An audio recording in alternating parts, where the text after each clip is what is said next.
Bom dia, pessoal, estamos aqui com o Fiesta 2009. O cliente relatou pra gente que passou num buraco, escutou um barulho, o carro começou a fazer barulho, então vamos identificar aqui que era no amortecedor traseiro, desmontamos e vamos verificar o que ocorreu. Aparentemente tá tudo certo, mas andando com o carro o barulho parecia do batente.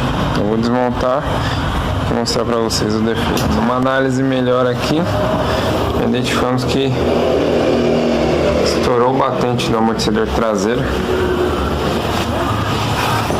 A peça fica encaixada nessa parte de cima e ela estourou. Vou desmontar e identificar direitinho qual que foi o defeito. Aqui, pessoal, vou mostrar com mais detalhe o batente. Aqui foi onde estourou a peça, a argola de apoio onde vai no amortecedor. Dá pra ver que ela trincou. Ela fica encaixada nessa parte do amortecedor e dá o apoio na haste. Então, conforme estourou, o batente descia e ficava provocando um barulho tremendo aí no carro. Agora vai ser passado o orçamento para o cliente, ele autorizando.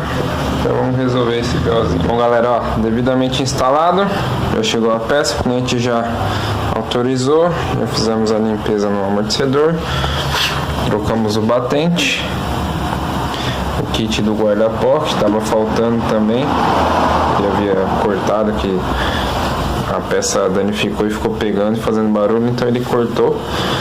E agora é só fazer a instalação de novo, já vai estar resolvido o problema.